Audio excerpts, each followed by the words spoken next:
Y ahora en Pandora vamos a hacer una tertulia que yo creo que os va a interesar porque vamos a hablar de la creatividad, de la capacidad creativa que tiene el ser humano, porque el ser humano también es un dios, es un demiurgo de su propia realidad. Y vamos a hablar de esa capacidad con dos, yo creo que podríamos analizar así o definir de esta manera, expertos en creatividad como son Mario Mariano Pérez Ruiz, escritor, conferenciante, y especialista en cultura incorrecta. Mario, Sí. bienvenido. Bien hallado aquí nuevamente contigo, Alex, y con este otro compañero y con tu audiencia. Y también nos acompaña David Testal, él es escritor, artista, cineasta, todo un especialista en tarot, pero en ese tarot que realmente te conecta con tu esencia, conecta con tu inconsciente, ese tarot que te ayuda a crecer y a conectarte con aquello que todos buscamos, ¿no?, en la vida, un propósito, un sentido a nuestra existencia, que quizá lo encontremos ahora con todo este caos que hay aquí organizado, porque en tiempo de caos o en tiempo de oscuridad es cuando uno busca más la luz, y al buscar esa luz quizá conectemos con nuestra esencia, esa misión de vida, ¿no?, que al fin y al cabo es el gran objetivo que tenemos todos. David, bienvenido. Hola Alex, encantado. Y encantado Mario de estar contigo. Encantado. Decíamos en una entrevista que hicimos ya hace un par de semanas con Mario Sí. Mariano, hablábamos de científicos locos en el cine o en la literatura, pero a partir de ahí vimos cómo hay muchas obras que son consideradas visionarias, como por ejemplo la obra de Philip K. Dick, Philip K. Dick, sí, que se llama Las ovejas. Sueñan las ovejas, tienen tienen los androides, o sueñan los androides con ovejas eléctricas. O también 1984 Exacto, de George George Orwell, Orwell. ¿no? Y hablamos de cómo, nos preguntábamos, ¿esas obras son visionarias? Sí, hasta los niños de O, Brasil, ¿no? Porque en el resurgimiento también por del ejemplo, nazismo, sí. o es que esas obras tienen la capacidad de crear una realidad, es decir, los autores, los escritores, los cineastas tienen capacidad de crear una realidad futura, porque imprimen esas ideas en el inconsciente colectivo y al final el egregor, el inconsciente colectivo, esa conciencia global, acaba creando esa realidad. Bueno, yo pienso de que se genera la realidad. Igual que nosotros vemos que se coge un muñeco de vudú y que tiene, según un ritual, determinados efectos sobre la realidad, o que un pintor o una pintora, yo tengo el caso de mi mujer que es pintora, que ha pintado cuadros, que cuando estuvimos en una ocasión en Nueva York pintó un cuadro en que se veía un sitio donde nos sentábamos, una plaza, y entonces ella escribió la frase: y en el segundo huracán nosotros nos sentaremos en un banco de la plaza a hablar. Y entonces estuvimos en Nueva York, había pasado el huracán Irene, era el segundo huracán que había, y nosotros nos sentamos en Central Park después del huracán a hablar. Y entonces mi mujer recordó lo que había escrito en el cuadro. Quiero decir que sí, el arte, la poesía, la literatura son una avanzadilla, incluso cuando hay una inspiración. Y esta inspiración puede ser que entronque con el furor divino del que hablaba Ficino, pues que estamos creando algo que va o habla sobre el porvenir, y cada vez ese porvenir lo podemos cambiar, ¿no? Decía un materialista como Lenin que el destino es algo que nosotros hacemos cada día y lo podemos transformar. Pero sí, creo que hay, como en carreteras o en vías de salida de las ciudades o en esas vías de comunicación de los trenes, múltiples destinos. Y podemos elegirlo, cambiarlo. Múltiples destinos, futuros potenciales. Sí. Somos dueños de nuestro destino, Mario. David. Sí, a ver, yo me contengo aquí un poco y creo que muchas veces nuestra percepción del tiempo, como tenemos una percepción lineal, nos hace hacernos estas preguntas en este sentido. Es decir, si creamos futuros potenciales, que yo así lo creo, es decir, visto desde nuestra perspectiva lineal del tiempo, estamos creando un futuro potencial. Pero también hay aquí una cosa muy interesante que se ha estudiado mucho, que es este fenómeno de que en un mismo momento histórico, de repente muchas personas que no están conectadas entre sí están teniendo las mismas ideas, ¿no? Estas ideas, ¿de dónde coño vienen, ¿no? Claro. Entonces, si nos vamos a una percepción del tiempo no lineal, aquí habría como un baile, ¿no? O sea, estamos creando potenciales futuros de futuros que ya han sido creados anteriormente, ¿no? Esta es la metáfora que utiliza Garnier Mallet, el creador del desdoblamiento del tiempo, ¿no? Que lo conoceréis aquí. Y él utiliza esta metáfora que a mí me parece muy bonita, ¿no? Es decir, recibimos mensajes de futuros que han sido creados en el pasado. Es decir, los futuros ya han sido creados, ¿no? Y nosotros recibimos intuiciones que nos guían hacia un futuro o hacia otro, ¿no? Entonces, de alguna manera, por ponernos metafísicos aquí, de alguna manera sería una pescadilla que se muerde la cola. Dice, estamos creando futuros que ya están creados a su vez. La cuestión sería, David, Mario, cómo realmente podemos aprovechar ese conocimiento precisamente para no quedarnos solo en la metafísica, sino materializarlo y bajarlo aquí a la tierra, ¿no? Es decir, cómo puedo aprovechar ese conocimiento o esa verdad, ¿no? De que hay futuros potenciales pero que os intuimos en el presente porque ya se escriben en el pasado. ¿Eso cómo lo podemos hacer para modificar nuestra realidad, para generar un futuro que sea más alentador desde el presente? Tú, David, ¿cómo trabajas con los futuros potenciales? No, yo los dejo en paz. Yo, como tú bien dices, aquí, a lo concreto, ¿no? A lo que se puede hacer aquí y a ceñirnos. Para mí el mundo de la metafísica y del misterio es algo a respetar, no es algo a intervenir en ello, ¿no? Entonces yo creo más en ceñirnos a lo que tenemos entre manos, ¿no? A lo concreto, a lo que yo llamo el coraje de la concreción, que es aquello de el poquito de lo que somos conscientes y cómo podemos utilizar nuestras circunstancias determinadas, ¿no? Únicas y irrepetibles de cada uno. Entonces, el ceñirnos a utilizar esas circunstancias y respetar el misterio, porque cuanto más nos ceñimos a nuestras circunstancias y a lo concreto, más estamos actuando en ese misterio que no podemos controlar y que no podemos desentrañar por mucho que intentáramos hacerlo, ¿no?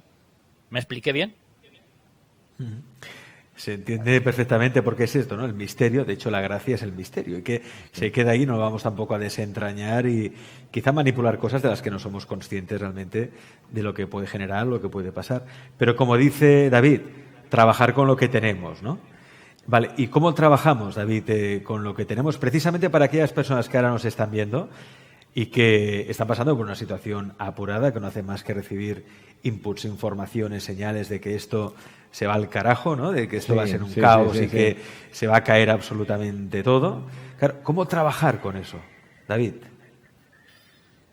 Bueno, esto tiene mucho que ver con, una cosa que hablamos en la otra entrevista que me hiciste, que es la antifragilidad, ¿no? Que te acuerdas que te hablé de este término creado por Taleb, que es el preguntarnos cómo podemos utilizar lo que está sucediendo en vez de estar quejándonos y lamentándonos por lo que ha sucedido. Entonces, que es una cosa muy sencilla y que se ha repetido 10.000 veces, pero nos cuesta mucho el concentrarnos en qué podemos hacer nosotros, porque la responsabilidad asusta mucho, ¿no? Entonces, el echar culpas fuera, hay una parte que calma, pero claro, la consecuencia de eso en nuestras vidas es desastrosa. Entonces, sería algo tan sencillo por empezar por algo, sería algo tan sencillo como dirigir la culpabilidad que estamos dirigiendo a otros hacia nuestra responsabilidad. Es decir, dejarnos de preguntar por qué, quién es el culpable de esto que está sucediendo y preguntarnos cómo puedo yo utilizar a mi favor esto que está sucediendo.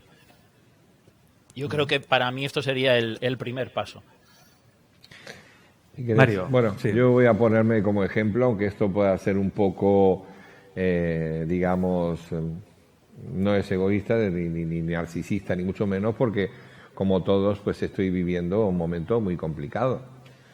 Pero me doy cuenta de que tengo posibilidades. Yo estudié periodismo, tengo 22 libros publicados, pero siempre me he dedicado al mundo de la restauración, de la hostelería, de la cocina. Entonces, ¿qué sucede?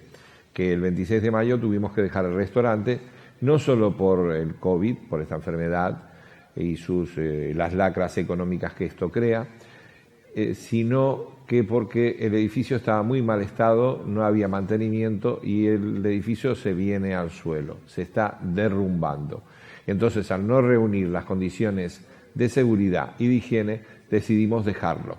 Y el día de mi cumpleaños decido dejar el local junto con la familia. Entonces se me ocurre, ¿de qué vamos a vivir? Bueno, durante muchísimos años me he dedicado a vender libros en el mercado de San Antonio. Digo, bueno, vamos a intentar buscar que el mercado de San Antonio sea más rentable. Y entonces hacemos pues que la parada quede más bonita, que tengamos más exposición, que seleccionemos uno a uno los libros, que pongamos los precios más baratos, que tiremos a las basuras lo que nos sirven. Luego consigo otra parada que me ceden en la calle Riera Valla los comerciantes en solidaridad para que pueda también vender libros. Después siempre he trabajado con la voz y he hecho lecturas, he aprendido con Margarita Xirgu de niño y bueno, leí cuando tenía 10 años un texto sobre la imprenta, sobre Gutenberg para 500 personas y para la televisión en Uruguay, país en el que nací, hijo de catalanes. Y se me ocurre ir al tema del lector a domicilio, que ya había hecho para algunas personas invidentes, y es lo que comienzo a promocionar, el hecho de ser lector a domicilio. Bien, sé de literatura, pues ahora daré clases de literatura también. Sé de cocina, bueno, también doy clases, digamos, de cocina, enseño a cocinar y estas están muy vinculadas a ese tema que me gusta mucho, que es digamos, la cocina. Y así, pues, también hago rutas culturales. Y todo eso, había hecho unas rutas culturales sobre vampiros en Barcelona, que las hacía de manera gratuita, amigos y conocidos. Entonces digo, bueno, pues entonces podemos sacarle, digamos, un hecho comercial a aquello que hacía por afición. ¿Qué quiere decir esto? Que uno intenta reinventarse, pero reinventarse con lo que tiene. ¿Qué es lo que tenemos en casa? ¿Qué es lo que sabemos hacer? Lo primero, coger un lápiz y un papel y ponerse a apuntar qué tenemos, con qué podemos contar, si cuento con mis manos, si cuento con mi fuerza, si no tengo estudios, bueno, no sé, vamos a hacer el papel que hace el emigrante. ¿Qué hace el emigrante? Pues la mayoría, hay muchos que están cobrando ayudas económicas y muchas personas que se han dejado engañar o hipnotizar con el paro y la ayuda económica, pero esto es pan para hoy y es hambre para mañana. Y el perro que hoy está pasándolo mal, mañana va a estar más flaco y más lleno de pulgas. Entonces, ¿qué es lo que debemos hacer? Buscar de qué tenemos capacidad, cuáles son nuestros conocimientos. Si lo que tenemos, porque hacemos deporte, es un buen cuerpo físico, porque vamos a hacer al gimnasio y estamos muy cachas, pues ¿por qué no ir a repartir butano cuando faltan repartidores de butano, por ejemplo, y ganarse un dinero?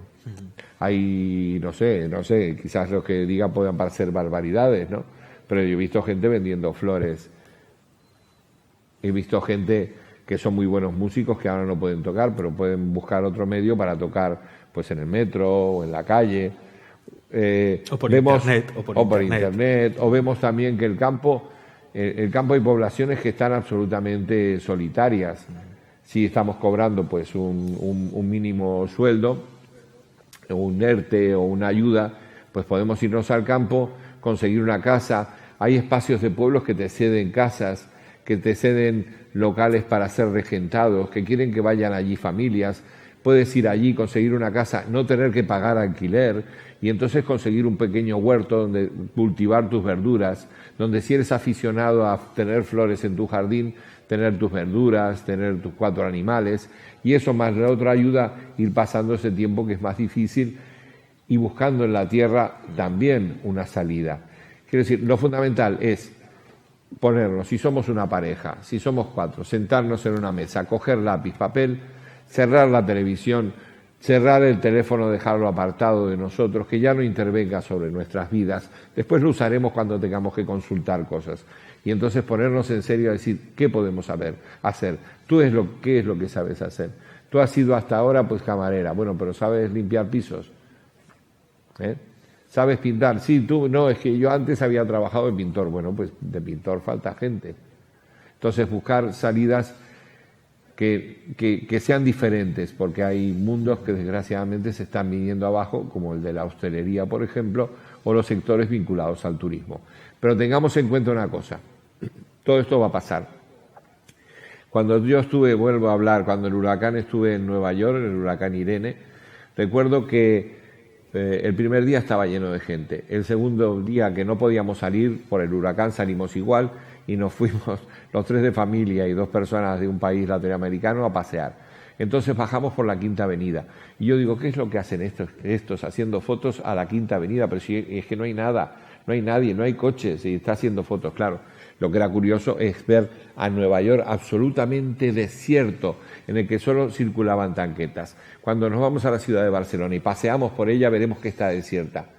Vamos a disfrutar de esa ciudad ahora, sin turismo, porque esto dentro de un año no lo volveremos a ver así, lo volveremos a ver lleno de gente. Entonces tenemos algo, sepamos aprovechar lo que tenemos, disfrutemos de lo que tenemos, de nuestro tiempo, de la naturaleza, de nuestro entorno, que cada día que estamos viviendo es un día especial. Y tenemos el hecho de, sí, la estamos pasando mal, pero vamos comiendo y muchas cosas no nos faltan. Los que están mal es los que han cogido esta enfermedad y los que han pasado esta enfermedad. Esos están mal. Entonces, apreciar la vida, apreciar la salud, apreciar lo más sencillo y ver de qué somos capaces y atrevernos con todo. No tener miedo de nada, no tener anillos y bajar de nuestra poltrona burguesa. Bueno, no hace falta decir más, hasta aquí la tertulia, ¿no? Porque de verdad es que no, es cierto, es decir, es el consejo. Es decir, y además inspirado en su propio modelo. Tú has puesto tu ejemplo, porque es verdad, Mario ha pasado por eso, se ha reinventado. La verdad es que es alguien que ha sabido sacar recursos, sacar esa creatividad. El problema es que, Mario, tú eres una persona que estás acostumbrado también a buscarte la vida, pero también estás acostumbrado a sacar esa creatividad. No tienes problemas con tu creatividad. En cambio, hay gente que la creatividad la tiene bloqueada. Y tú, David, que eres un ser eminentemente creativo, ¿cómo podemos desbloquear esa creatividad para que todo fluya? Y como dice Mario, pues nos sentemos, venga, papel, bolígrafo, y vamos a apuntar todo lo que podemos hacer, lo que somos capaces de hacer a partir de ahí, hacer una acción inspirada. Bueno, a ver, Alex, aquí primero el concepto de bloqueo creativo, que ahora lo desmontamos un poco, ¿vale? Porque en realidad yo no creo en el bloqueo creativo como tal, ¿vale? Lo que pasa es que esto es como el insomnio, ¿no? El insomnio para mí no existe. El insomnio para mí es la creencia de que tú deberías estar durmiendo cuando no tienes sueño, ¿no? Entonces el bloqueo creativo para mí sería un poco igual, es decir, es la creencia de que tú deberías estar produciendo en ese momento cuando a lo mejor no es tu momento para producir, ¿no? Y esa lucha interna que tienes entre que a lo mejor estás incubando algo, ¿no? O estás en un proceso de embarazo creativo, ¿no? En el cual tú estás interiorizando inputs, estás inspirándote y está creciendo algo dentro de ti, incluso aunque no te des cuenta. Y entonces tú te fuerzas a producir en ese momento y eso es lo que crea la percepción de que tienes un bloqueo creativo, ¿vale? Otra cosa es esto que decía Mario, que yo suscribo totalmente lo que ha dicho él, y añadiría algo más, ¿vale? Claro, cuando estamos en una situación de urgencia en el que no te puedes permitir tener un embarazo creativo de estos a lo mejor, ¿no? Tienes que decidir hacer algo ya. Entonces, en cuanto a lo que decía Mario, que suscribo todo, él se ha puesto a sí mismo como claro ejemplo, además, de lo que hablábamos antes, que es utilizar tus circunstancias personales y todo lo que tú tienes, incluso, como ha dicho él, todo lo que tú has ido acumulando durante tu vida, ¿no? De todo lo que puedes tirar y tus recursos. Eso es ir a lo concreto. Yo añadiría hacerse una pregunta, para mí mágica, porque genera mucha fuerza interior, una pregunta más a todo eso. Y es, ¿cómo puedo utilizarlo a mi favor? No, tú vas por no solo cómo salgo de esta, ¿no? Y no solo a ver cómo me mantengo a flote. No. La pregunta es esto es como artes marciales, ¿no? Utilizar la fuerza del enemigo, ¿no? En este caso el enemigo sería la situación que nos hemos encontrado, e intentar utilizar la fuerza del enemigo a nuestro favor. Y es hacerse esta pregunta, ¿cómo lo utilizo a mi favor? cómo utilizo a mi favor todo lo que tengo a mi disposición, todo eso de lo que hablaba Mario, ¿no? ¿Y cómo No sé lo si me utilizo explico bien. entonces a mi favor? Porque, claro, David, ahora mucha gente está paralizada o bloqueada o no sabe qué hacer, ¿no? No sé si por miedo o por la situación que está viviendo. ¿Cómo salir de ahí? ¿Qué nos podía recomendar? No sé. Claro, Alex, a ver, es que esto es tan único y repetible para cada persona, te diría. Mira, por decir algo que pueda servir a todo el mundo, y esto es un juego que fui ideando yo a lo largo del tiempo en las sesiones privadas, ¿no? Cuando vi, porque claro, una de las cosas que he estudiado mucho es cómo creamos la realidad con el lenguaje, ¿no? Nuestra propia realidad también, es decir, cómo nuestro discurso interno y las implicaciones que tiene eso en nuestra vida, ¿no? Entonces, en base a lo que fui viendo durante años, que tenían en común, ¿no? Personas que se sentían en lo que tú has llamado un bloqueo creativo, por ejemplo, o de no saber qué hacer con su vida en un momento dado. Entonces creé un juego, es un juego muy sencillo que además tiene mucho que ver, es como si Mario lo hubiera empezado a apuntar, ¿no? Por mí. En realidad es esto, coger papel y lápiz y hacer una primera lista de las cosas que te gusta hacer en la vida. ¿Vale? Todas las cosas que te gusta hacer en la vida e incluso añadir a esta lista las cosas que te gustaría hacer en la vida antes de morir y todavía no has hecho. ¿Vale? Es decir, las que sabes que te gustan y las que tienes la intuición de que te van a gustar, ¿no? Añadir en una lista. Cuando te quedes seco, hacer una segunda lista. Y en esta lista nos inventamos, y voy a decirlo aposta esta palabra, ¿eh? Nos inventamos negocios. Y digo negocios en mayúsculas, ¿vale? Negocios en mayúsculas que consistan en hacer cosas de la primera lista. Y aquí le puedes echar creatividad, es decir, no tiene por qué ser, no tiene por qué haber una correspondencia de uno a uno, sino que puedes inventarte negocios que consista en mezclar varias cosas de la primera lista. ¿Vale? Entonces, aquí no puedes parar hasta que no tengas al menos 5. ¿Vale? 5 negocios. Es decir, cuando tienes 5 negocios que consistan en hacer cosas de la primera lista. Y esto es una cosa muy importante. Este juego, que no lo aclaraba antes, este juego se tiene que hacer en un día. Es decir, no se puede cortar y posponerlo para el día siguiente, porque aquí ya tendemos a hacernos trampas. Entonces yo lo que aconsejo es que te dejes un día tranquilo para hacerlo y solo dedicado a esto. Que sepas que no tengas ningún otro compromiso solo dedicado a esto, porque vas a decidir el sentido de tu vida, ¿vale, Alex? Entonces, tienes estos 5 negocios como mínimo. Entonces, cuando los tengas, elige uno. El que más contento te ponga si te imaginas viviendo de ello en un futuro, ¿no? Aquí aparece la resistencia final a veces, ¿no? Dices, ya, pero es que no sé cuál me gusta más de todo esto. Vale, bueno, pues mira, si no sabes qué te gusta más de todo eso, échalo a suertes. ¿Vale? Ten en cuenta que cualquiera que elijas de todo eso es mejor incluso que la vida que estabas haciendo, que estabas teniendo antes de que pasara todo esto, y por aplicarlo a la situación que está pasando, ¿vale? Es decir, ¿qué te supone esto? Que vas a ir a utilizarlo a tu favor, lo que está pasando. Es decir, que puedes dar un vuelco a tu vida para convertirla en algo incluso mejor de lo que era antes de que esto pasara, ¿vale? Esto es lo que tiene que ser nuestro objetivo. Y aquí aparecen muchas cosas que con el tiempo hemos pospuesto, que nos hubiera gustado hacer o que nos hubiera gustado intentar y que hemos ido posponiendo y posponiendo y posponiendo a lo largo de la vida por aferrarnos a la seguridad y a la estabilidad que teníamos, que no la queríamos poner en riesgo. Pues ahora nos jodemos porque nos han obligado a que la pongamos en riesgo, ¿no? Esa estabilidad, esa seguridad se ha ido. Bueno, pues ahora tienes la excusa perfecta para coger alguna de esas cosas que siempre habías ido posponiendo, ¿no? Entonces, en el momento que elijas una, claro, es que aunque a veces sea suerte... está muy bien. Sí. Sí, David, perdona. Termino. Sigue. Entonces, en el momento que eliges una, esto en realidad es el sentido de vida. Es decir, porque el sentido de la vida, ¿no? Como creo que hablamos también en el otro día, para mí el sentido es algo que se decide. No es algo que se encuentra, se decide. Entonces, en el momento en que tú decides, ¿no? Alguno de estos negocios, Entonces, este es el sentido, esta es la dirección que tú te pones a ti mismo. Y esto es, para mí esto es un compromiso como si hubieras tenido un hijo. ¿Vale? Tienes un hijo, tienes una situación muy difícil, has tenido un hijo y no te quedas lamentándote de que ya, pero qué mal. No, tienes que hacer lo que sea para sacar a tu hijo adelante, ¿no? Pues para mí el truco mágico aquí en cuanto a la forma de pensar es pensar en ese proyecto que tú te has puesto como sentido como si fuera un hijo. Entonces esto implica compromiso y concentración. No sabes cuándo llegarás, no sabes lo que te costará, no sabes lo que tendrás que aprender por el camino, lo que tendrás que hacer pero no vas a parar hasta que llegues allí, ¿no? Bueno, me encanta eso. Sabes que no vas a parar hasta conseguirlo. Sí. Es que a veces, y es cierto, aunque uno adquiera un compromiso, en ocasiones se siente tentado de tirar la toalla. Sobre todo al principio, ¿no?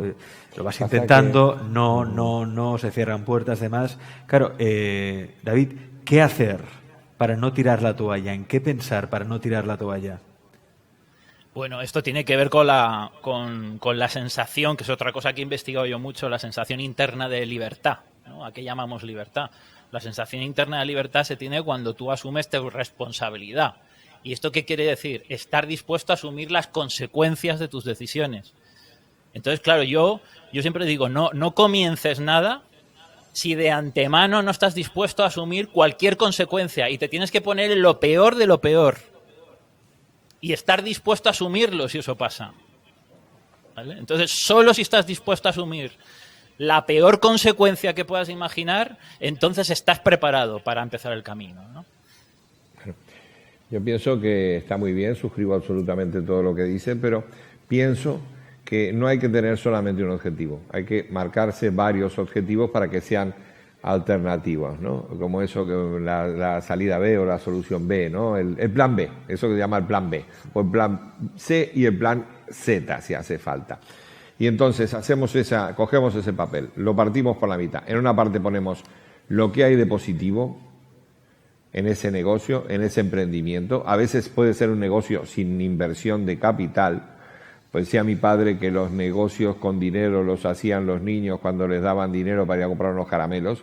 Entonces los negocios a veces se pueden hacer generalmente, y más en la situación actual, con mucha imaginación y con poco dinero. No sé si queremos cocinar en casa o le queremos cocinar a varios vecinos o a varias personas ancianas, o le queremos cocinar a compañeros que pues todos son veganos y no, pues yo te cocinaré. Bueno, entonces dame tanto que te voy a comprar la comida, ni siquiera pones tú el dinero te lo dan ellos y tú vas a comprar. Y de ahí ves lo que vas a cocinar para esta gente. Entonces, hacer varias listas, hacer varias opciones que puedes hacer. En un lado, dividir la cuartilla en dos, en un lado poner lo que es positivo, lo que nos costará, lo que hacemos, lo que queremos hacer, y en el otro lado, beneficios que vamos a obtener con ello. En el otro lado, lo negativo, inversión de capital, lo que podemos perder, los impuestos, el alquiler de un local, precio del agua, de la luz, todo lo que nos puede ser, digamos, negativo. Si viene poca gente, si vamos a tener mucha gente, digamos, que seguirá ese negocio. Lo importante es que tenga la mínima inversión de capital y que el capital invertido sea nuestro trabajo y nuestro esfuerzo. ¿Qué podemos hacer? Sobre todo, tener ánimo, ir hacia adelante, vamos arriba. Entonces, crear una lista cada noche antes de irnos a dormir, pensar cómo solucionar y cómo llevar a cabo aquellos proyectos que tenemos. Si estamos en el justo camino, hay aquella famosa frase que dice que el universo va a conspirar en nuestro favor. Si nos damos una y otra vez contra la misma puerta, quiere decir que ese negocio quizás no es el que debamos llevar a cabo, porque nos está avisando nuestro propio destino, en cierta manera, de que no va por ahí. Ya, pero ¿cuántas veces? Además, antes de irnos a dormir, una lista de lo que vamos a hacer el día siguiente y las obligaciones de levantarnos temprano, de hacer deporte, de hacer una serie de cuestiones para estar y sentirnos íntegros, de no beber, no consumir bebidas alcohólicas, porque eso nos degrada, entonces nos hace entrar en un estado aún más depresivo. Y esa lista, que sea una lista de trabajo nosotros que no tenemos trabajo, lo que vamos a hacer el día siguiente para conseguir lo que queremos. Para que digáis que luego nos damos herramientas o consejos o pautas, ¿eh?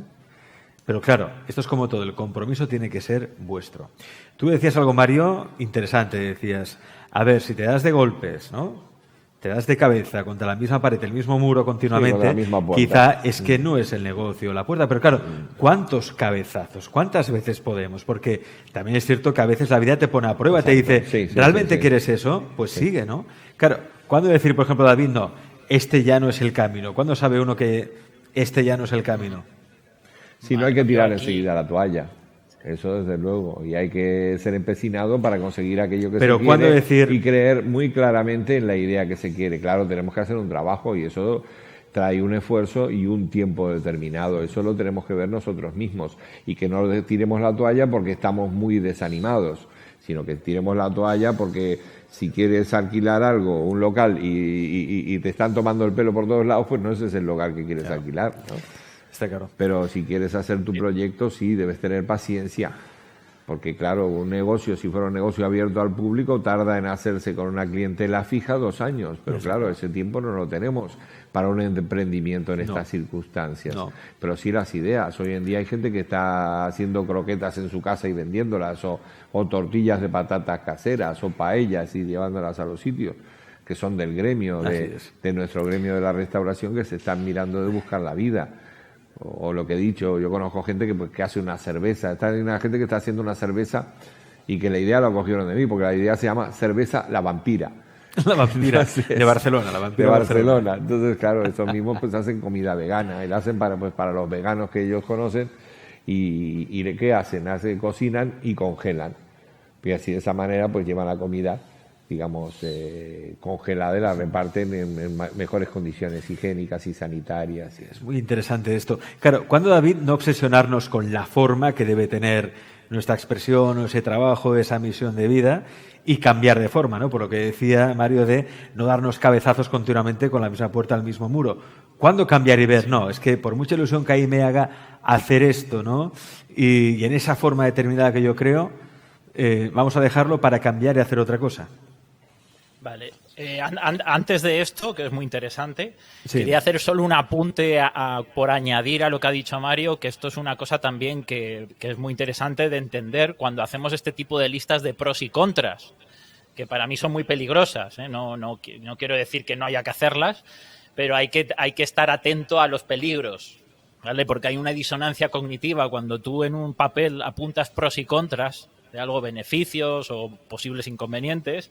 En realidad, cuando tú haces, imagínate que tienes una lista con 2 beneficios y tienes otra lista con 15 inconvenientes. Visualmente, al verlo, parece que está claro,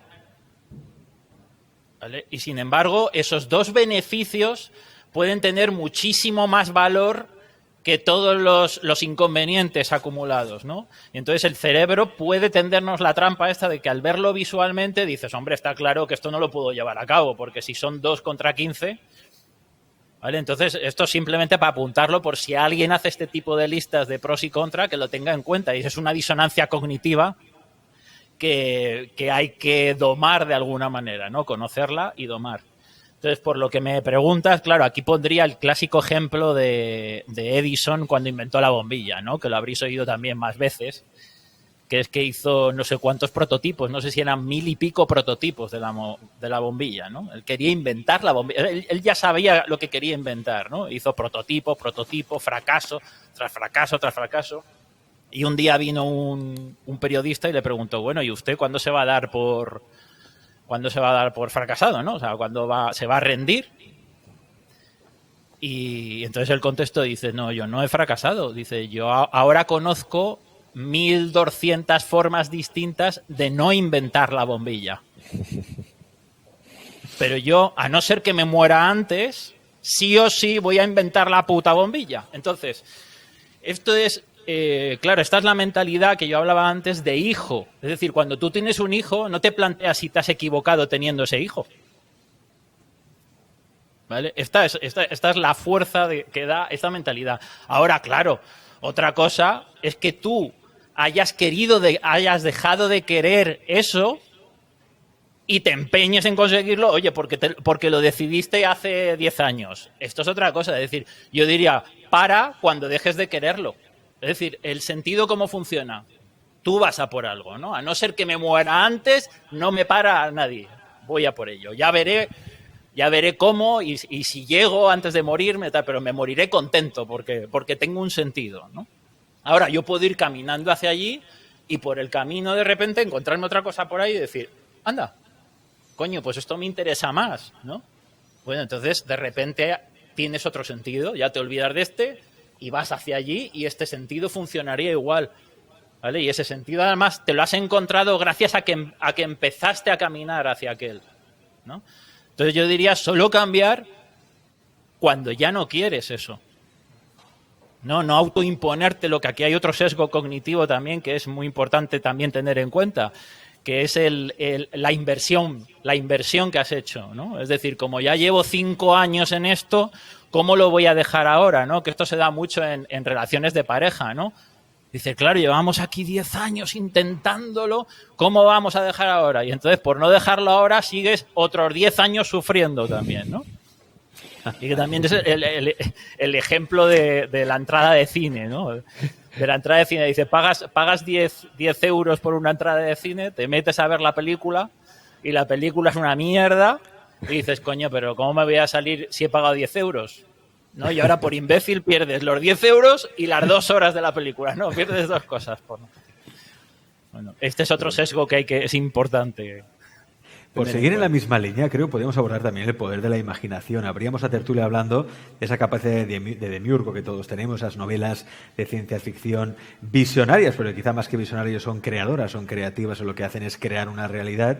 ¿Por qué no podemos jugar también con el poder de la imaginación para crear esa realidad, ese futuro que deseamos, ¿no? Hasta ahora creo que hemos dado consejos muy útiles, pero quizá podríamos abordar un poco más la imaginación. Es decir, poder escribir nuestra propia novela, la novela de nuestra vida, nuestro guión, reescribirlo. ¿Eso es posible o son cuentos de Happy Flowers y esto realmente no sirve para nada? Bueno, hay gente que muchas veces tiene sueños y esos sueños son de gran belleza. Hay muchos artistas que son grandes pintoras. Yo pongo a mi mujer, me hago propaganda a la mujer. Y tenemos por ejemplo, a Vincent Van Gogh. Vincent Van Gogh en su vida vendió solamente un cuadro. Y ese cuadro que vendió, cuando salía de la tienda donde había vendido el cuadro, una señora le pidió limosna. Él se había comprado una barra de pan en la panadería al lado y se le dio la barra de pan para que se la comiera la señora. Y en cambio es el artista actualmente cuya obra es más valorada en subastas, es exorbitante. Y era una persona que llegó a sufrir una enfermedad mental muy grave, aunque ahora dicen que no, padecía de esquizofrenia. Por eso se llega a cortar una oreja. Se corta una oreja porque escucha voces. Es uno de los más grandes artistas de la historia que creía en la vida, que creía en la naturaleza, que creía en el arte, que creía en su obra, pero que el mundo no creía en él. Entonces, a veces sí, quizás sea importante que Vincent Van Gogh no haya tirado la toalla, porque si no, hoy no tendríamos ese disfrute toda la humanidad de su obra. Entonces, hay cosas que van más allá. Me ha gustado lo que ha dicho David con respecto a que, ya que estamos en esta situación, intentemos ver qué es lo que nos ha gustado hacer en la vida. Replanteémonos y volvamos sobre nuestros antiguos pasos para volver a emprender un nuevo camino basado en nuestros sentimientos y en nuestros orígenes. Pero me refiero a la capacidad, se habla mucho de la ley de la atracción, ¿no? La capacidad o la ley de la asunción, que en su día ya habló de ella Neville Goddard. Es decir, la capacidad que tiene el ser humano de crear su realidad a partir de sentir que esa realidad ya existe. O sea, me refiero, ¿no? No tenemos trabajo, pero hacemos, por ejemplo, seguimos los consejos que nos ha dado Mario, seguimos también la pauta que nos ha dado David. Y a partir de aquí nos imaginamos realmente consiguiendo eso, nos recreamos también las sensaciones, sentimientos que eso nos genera. Si hacemos eso como ejercicio de visualización creativa, podemos activar ese poder de la imaginación para crear esa realidad que deseamos en nuestra vida, por la capacidad que tiene el ser humano de crear su realidad. ¿Eso realmente funciona o no? David. Bueno, esto también hablamos el otro día, lo de la ley de la atracción. Claro, para mí el problema es que funciona, ¿no? No sé si te acuerdas que te dije. Ese es el problema, que funciona. Es decir, la ley de atracción, que para mí son principios ancestrales muy mal entendidos o muy mal explicados, mejor dicho. En realidad es que no sabemos qué es lo mejor para nosotros, ¿no? Uno se concentra en que quiere, en visualizar algo que quiere conseguir, algo muy concreto que quiere conseguir, y sin embargo lo consigue y es lo peor que le ha pasado, ¿no? Sí. Entonces, a ver, hay un tema, primero, lo de la imaginación. La imaginación para mí lo sería todo.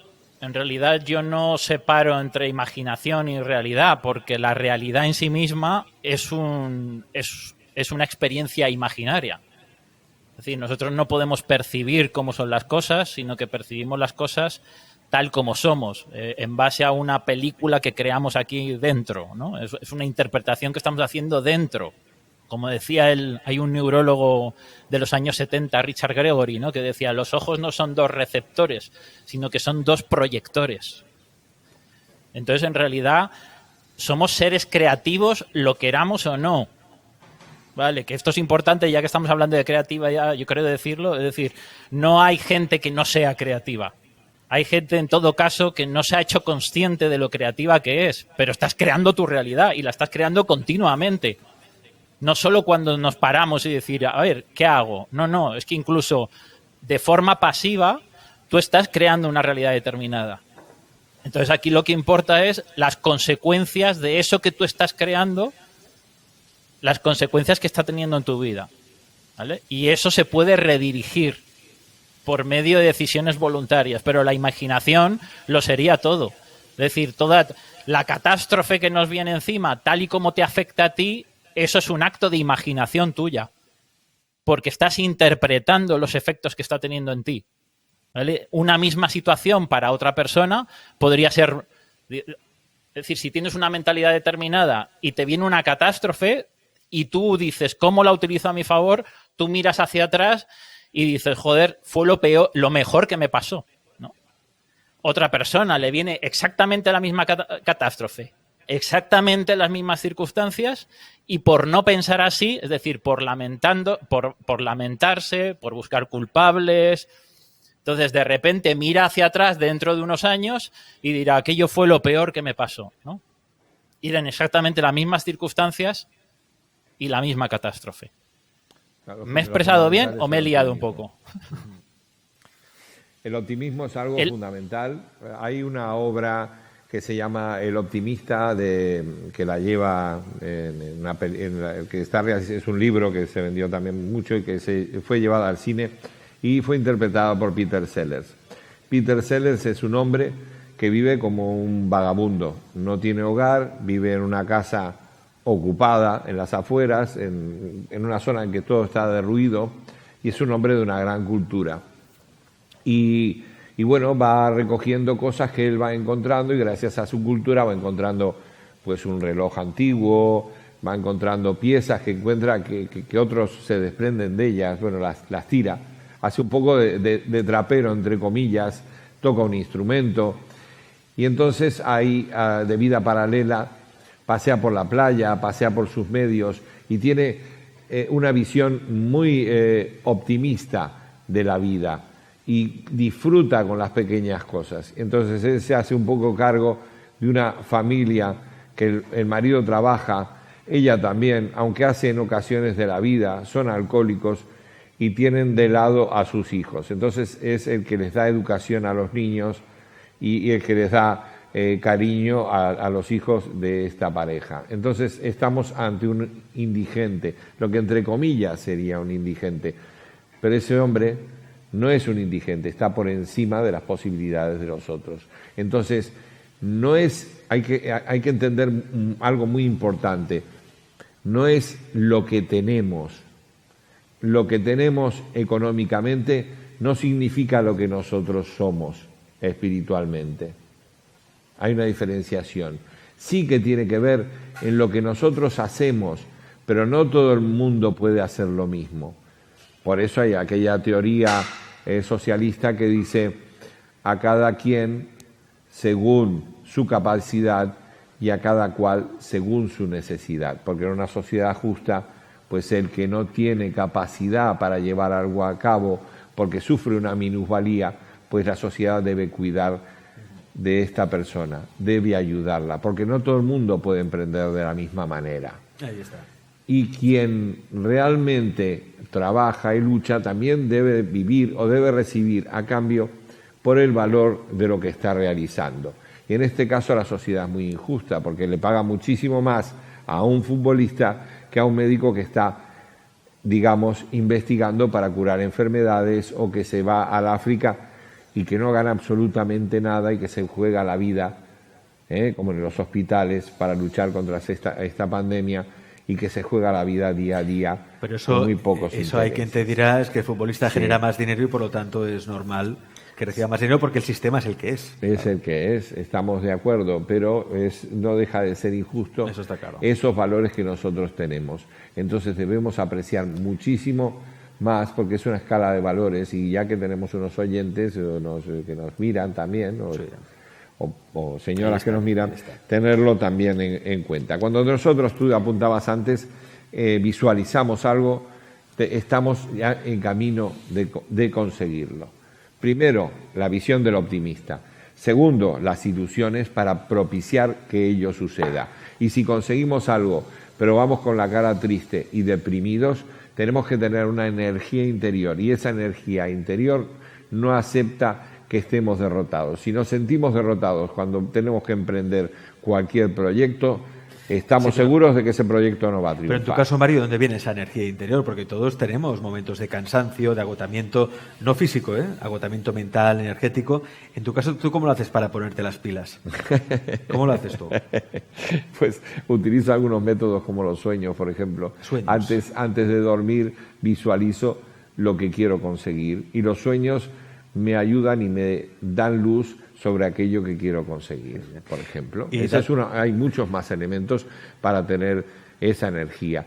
La respiración, por ejemplo, la respiración es algo muy importante porque llega hacia nuestros pulmones y bueno, todas las energías del Kundalini, el yoga, la cábala, tienen que ver su relación, la palabra perdida, tienen su relación con la respiración y con los otros chakras que tienen en el cuerpo, pero eso tiene una larga explicación. Entonces hay una energía que es la energía positiva, que es la energía del prana, que todos tenemos en nuestro interior y que debemos despertarla. Estoy absolutamente de acuerdo con eso también Mario. Con las compañías, y eso es energía con las infinita, compañías. inagotable. Exacto. Cuando nosotros estamos al lado de alguien, y lo podemos ver bien claro, y queremos saber si esa persona es un vampiro energético, o queremos saber si esa persona tiene buen prana, es solamente estar al lado de esa persona que sentiremos una energía, ganas de vivir, ganas de salir, ganas de emprender. Pero si esta persona es derrotista, es oscura, se deja vencer por las circunstancias, notaremos que estamos cansados, debilitados. Entonces debemos no olvidarse esas personas que sean pesimistas, no se necesitan y ayudarlos, pero ser consciente de ellos y estar junto a personas que nos den energía positiva y hacer nosotros cosas que nos den energía positiva. Y estas cosas es levantarse temprano, hacer ejercicio, por ejemplo. Está muy bien esto, tomad nota. David, ¿y a David Testal qué le ponen las pilas? Espera, Alex, me ha pasado una cosa que de repente os he dejado de escuchar y me he perdido toda la última parte, ¿vale? Entonces, hablamos porque hablaba Mario de que esa energía interior que todos tenemos, que esa energía del optimismo, del positivismo, en momentos aparte aciagos o que estamos fatal o que estamos agotados, cómo hacerlo para que esa energía resurja, ¿no? Que se recargue. Y yo le preguntaba, ¿y tú, Mario, cómo te ponen las pilas? Y nos ha explicado que él pues visualiza lo que va a conseguir al día siguiente, cómo va a ser ese día, va a ser un día magnífico, y los sueños pues le ayudan a eso y también le pueden dar alguna respuesta, alguna solución. Tú, en tu caso, David, ¿cómo te pones las pilas? Bueno, a mí es que ya me pone las pilas la vida en sí. Es decir, que yo como me dedico a algo que amo, entonces, bueno, yo desde que me levanto por las mañanas ya tengo las pilas puestas automáticamente, ¿no? Es decir, a mí me hace ilusión lo que hago. Entonces, yo estoy deseando por las mañanas ponerme a hacer lo que hago, ¿no? Entonces, Bueno, y yo creo que esto viene de una mentalidad que he ido desarrollando y que tiene que ver con todo esto que estamos hablando aquí. Y por decir algunas cosas que se me han quedado pendientes y de las que estabais hablando ahora, que tiene que ver, y con esto también te respondo, porque son cosas que ponen las pilas de alguna manera, ¿no? Entonces, aclarar una cosa, que cuando he hablado en contra de la ley de la atracción, hablaba más en el sentido de pedir algo, ¿no? No de ir a por algo. Es decir, cuando tú vas a por algo, haces algo al respecto, ¿no? Cuando pides, te quedas esperando. Entonces, muchas malinterpretaciones de la ley de atracción lo que hacen es que bloquean en ese sentido, porque la gente se queda esperando y cree que por el mero hecho de imaginar algo o de visualizar algo, eso el universo se lo va a traer de alguna manera, sin ellos tener que hacer nada, ¿no? Esto es para mí el peligro de la ley de atracción. Por otra parte, cuando he hablado de imaginar, que aquí me he liado un poco y no he terminado de explicarlo bien, ¿no? El hilo. Quería decir que al ser todo imaginación, al ser nuestra vida entera un fenómeno imaginario, ¿cómo actuamos sobre la imaginación? Actuando de forma concreta y material sobre nuestra vida. Ya estamos actuando sobre la imaginación. Es decir, estamos imaginando cuando estamos haciendo, ¿vale? Entonces, para mí no son dos cosas distintas la imaginación de la realidad. Entonces, imaginar es hacer, ¿vale? Entonces, luego otra cosa muy importante de la que habéis hablado, que también yo creo que hay que tener mucho cuidado con esto, cuando hacemos las declaraciones de no todo el mundo puede, ¿no? No lo digo por Mario, que lo he entendido en el contexto en que lo decía, pero esto se oye muchas veces en debates, en la tele, ¿no? En gente a la que le interesa que la gente no se sienta capaz de hacerlo, ¿no? De alguna manera es un truco de hipnosis, es una incapacidad inducida. Se intenta inducir una incapacidad. Entonces, ¿quién es nadie para decir que no todo el mundo puede? No todo el mundo puede. ¿Quién? Dime tú, ¿quién puede y quién no? ¿Quién se erige en autoridad para decir que no todo el mundo puede? ¿Vale? Pues yo creo que todo el mundo puede hacer lo que desea hacer. Claro, es más chungo que pueda hacer algo que no desea hacer. Pero algo que desea hacer, siempre existe la manera de hacerlo, por muy difícil que sean las circunstancias. Y entonces se trata del compromiso y la concentración que uno decida tener en cuanto a eso, ¿vale? Luego, otra cosa importante, y si no me cortas, aquí no, se me han acumulado muchas cosas que decir. Otra cosa importante es el tema del optimismo y el pesimismo, ¿no? A ver, que esto se suele decir además mucho, dice, no soy pesimista, ¿no? Soy realista, dice. O no soy pesimista, soy un optimista bien informado.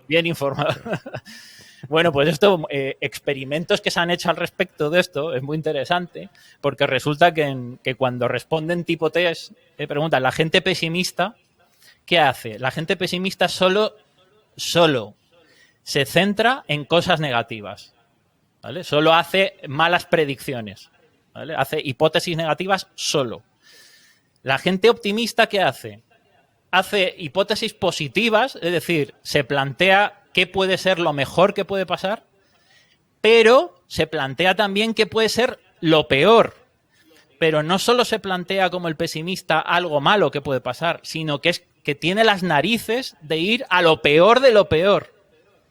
Curiosamente, como tiene el alivio cognitivo de que es capaz de imaginarse lo mejor, entonces se atreve a ponerse en lo peor de lo peor mucho más que el pesimista, que solo piensa en cosas malas, pero le acojona un poco ir a lo peor de lo peor, ¿no? Entonces esto es muy interesante, porque entonces el más realista sería el optimista, porque de alguna manera el optimista se plantea todo el abanico de posibilidades, ¿no? Y el pesimista solo está viendo una parte, entonces sería más realista. Aunque yo personalmente, a mí me gusta decir, y dice, mira, ni optimismo ni pesimismo, lo que voy a hacer. Es decir, me voy a centrarme en mi labor. ¿Qué puedo hacer yo en la medida de mis posibilidades para que se dé el mejor resultado posible para mí? Y dejo de hacer predicciones, porque al fin y al cabo el optimismo, el pesimismo, están haciendo hipótesis de lo que va a pasar. Sí. Sí. Y estar perdiendo el tiempo y además estar molestando a los demás con tus apuestas, ¿vale? Entonces, ¿en qué decido hacer yo? Y luego, por terminar, Alex, lo último, que es el tema de los vampiros energéticos, que estos solo os he oído al final, ya cuando he recobrado el sonido, ¿vale? Que esto, por apuntar algo a lo que decía Mario, y a mí me parece esto también muy importante, y algo de lo que estar alerta cuando hablamos en estos términos, que es que el vampiro energético es vampiro energético porque nosotros lo permitimos. Es decir, el único vampiro energético eres tú contigo mismo. Es decir, no hay gente con mal rollo y con malas energías. Pues sí, claro que las hay. Tienen malas energías para ellos mismos, ¿vale? Pero tú puedes estar en contacto con alguien con mala energía y que a ti no se te pegue, ¿vale? Esto es como cuando dices, joder, es que este tío, joder, venía con un marrón, venía con malas energías y nos ha metido el mal rollo a todos. Dice, sí, no te preocupes, que tú tenías tan buen rollo, ¿no? Eras el colmo del buen rollo, que ha venido alguien con mal rollo y te ha podido. Es decir, ha podido a tu buen rollo, ¿vale? Entonces, no, el vampiro energético es porque lo permitimos. Es decir, nosotros convertimos a determinadas personas en vampiros energéticos para nosotros. Pero en realidad ellas no podrían, o sea, ellas no pueden hacer nada, no nos pueden hacer nada, ¿no?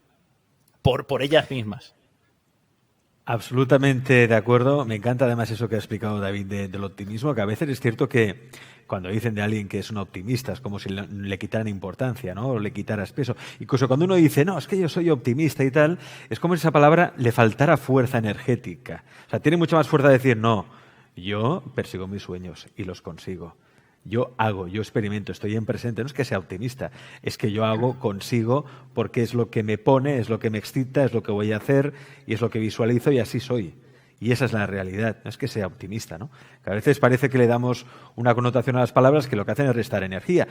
Y es muy importante el lenguaje, lo que uno dice, cómo habla uno a sí mismo. Eso hemos hablado muchas veces en el programa, de ese monólogo interior que nosotros tenemos, ese diálogo que tenemos con nosotros mismos, que también es importante cambiarlo. Seguiría horas y horas, la verdad, porque me encanta escuchar a David, me encanta escuchar a Mario, porque ya desde realización ya está Víctor ahí con la guillotina a punto de entrar. Y digo, no, Víctor, deja ahí la guillotina, tranquilo, que ya vamos a acabar la tertulia aquí con Mario Mariano y David Testal, como siempre. Un auténtico placer. Me gustaría, si os parece bien, reeditar en un par de semanas o 3 semanas esta tertulia, porque creo que estamos diciendo cosas que son valiosas, que estamos tocando, como se suele decir, tocando hueso, y que pueda ayudar, sobre todo, que es el objetivo de este programa siempre, ayudar a los amigos y amigas que nos están siguiendo ahora mismo en directo. David, Mario, gracias por estar en Pandora. Gracias A ti, Alex. Decirle a la gente que no hay que orar solamente ni trabajar solamente, entonces hay que hacer, como dice aquella frase de ora y labora. Ora y labora. Ora et labora. Ora y labora. Ora y labora. Las dos cosas. Hay que tener fe, pero también hay que trabajar. Cierto. Para que eso se consiga. Pero claro, cuando trabajas y estás inspirado, tienes un sueño, una visualización, el trabajo sale de otra manera, ¿eh? Exactamente. Eso es como un ciclista que va a correr, pues el Tourmalet. El Tourmalet y dice, uy, voy a llegar al último. Sí. Sí, efectivamente, llega al último.